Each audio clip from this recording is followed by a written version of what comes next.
This is Andi Purewal for Boxing Social in association with Betfred, and I'm joined by Joe Cordina here in Wales. Joe, how are you? Not too bad, mate. Yourself? I'm all good, mate. Obviously, good to you doing well yourself. You're fighting in your hometown of Cardiff. How does it feel to have another show back here, and one where you're not underneath Anthony Joshua's and etc.? Yeah, it's great. Obviously, it's on my doorstep, so for me, it's perfect. All the people that ain't able to come to the big shows and big events, where sometimes the tickets ain't available or they're too expensive, just gives them a chance to sort of come to a show, support, and enjoy a night of boxing.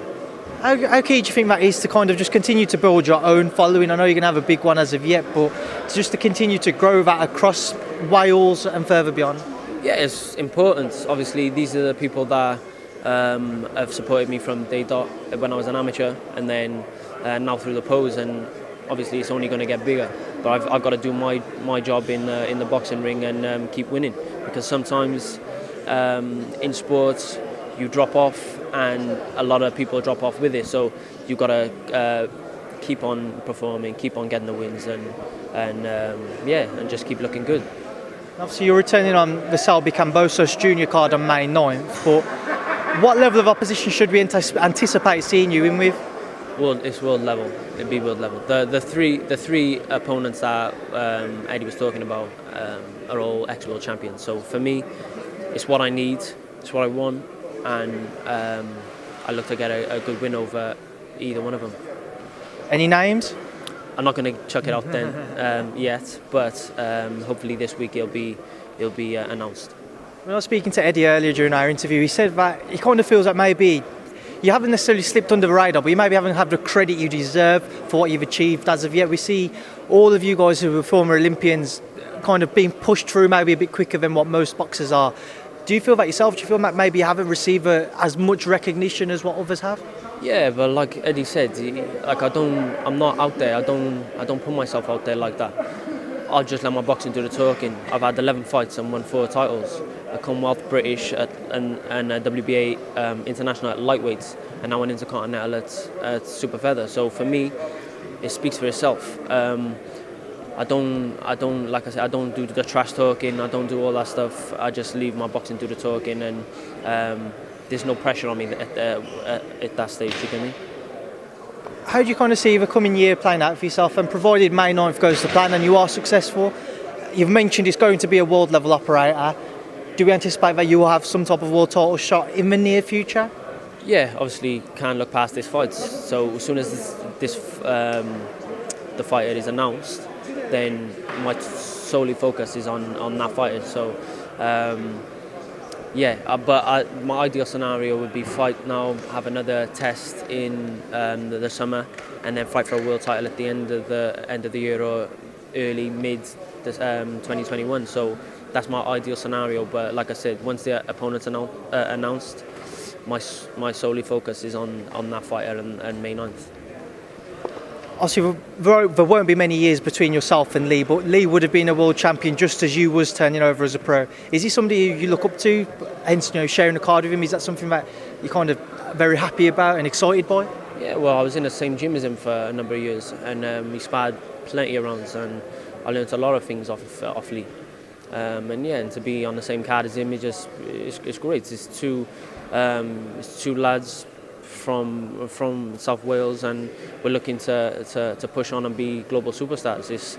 That's what our plans are, and for me it is great. A lot of my family are friends with him and his family, so yeah, we're mutual. We know each other. We know mutual people too. So it's great. It's great. Obviously, Lee's got a final eliminator. If he's successful against Cambosos Jr., he'll have to face one of Vasyl Lomachenko or Teofimo Lopez once they've had their undisputed fight. A task that I'm glad it's not me who has to go in there with, but how do you think Lee would fare against one of those? It's one of them things, and he's been a world champion. He's had 5 defences and 6 world title fights, and he's boxed a lot of championship fights, like he said up there today. So he's very experienced, and like he said, he's an OG of the boxing game. He's been there, he's done it. So for me to step in, if I was to step in there, you just have to believe yourself, because automatically when Lomachenko gets announced that you're fighting him, there's going to be questions. Not so much he's going to be asking you. You're going to ask yourself, and it's whether you can cope with that and you can push past that. So I think it won't be down to the ability, boxing ability. It'll be because although he's unbelievable, Lomachenko, Luke Campbell did push him, and that fight was how I expected it to go. Early on, Luke Campbell causing him problems, and then he'd take over in the later rounds. But I think that's the thing that Selby's got to do, is sort of go out there, believe in himself, and answer the questions that he's going to ask himself. What is the style, or how exactly do you go about trying to negate Lomachenko's qualities and to work around him to beat him? I don't know. Like, I think the perfect style to beat Lomachenko is someone like Mikey Garcia, and I'd love to see that fight. But unfortunately, he's up to welterweight, and he's flirting between light welter and welter. So I'd love to see that fight, and I think that style is perfect for him. Although he's fighting Teofimo Lopez, who can punch, he's now proved that he's a world champion, but he's at that level. He knocked out what's his name, Richard Comey. Richard Comey was a very experienced fighter. So yeah, it's one of them things. Like, Selby has to go out there, believe in himself, and just give it everything, because there's no shame in losing, and then what you would gain if you beat Lomachenko. So for me, you just have to go out and give everything. What are your thoughts on the bout between Vasyl Lomachenko and Teofimo Lopez? I think Lomachenko has to be a lot smarter and careful than what he was against Luke Campbell, because he can punch Teofimo Lopez, and he showed that in plenty of his fights. At first, when I watched a few of his fights, I wasn't convinced they were hyping him up, but when he beat Richard Comey, I'm a believer. Do you understand? So I think he has to. I don't know. I think Lomachenko still gets the win, but it's a dangerous fight. And just somebody who I know you'll know well from your time on GB, Anthony Joshua, has a small little IBF mandatory defence against Kubrat Pulev on the horizon. What do you make of their fight? That's a great fight. It was meant to be made on the first Principality show. I think it was in October 2017. Yeah, and then he dropped out of Takam. Yes, and Takam jumped in. So for me, I think AJ gets the win. But he's still dangerous. He's very experienced. He was at the top of the amateur game, same as what AJ was. And he's got a brother that was at the top of the amateur game, and he's got great sparring.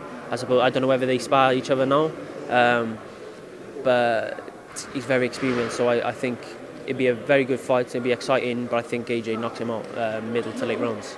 We obviously recently saw Tyson Fury produce a superb performance against Deontay Wilder, stopping him in the 7th round.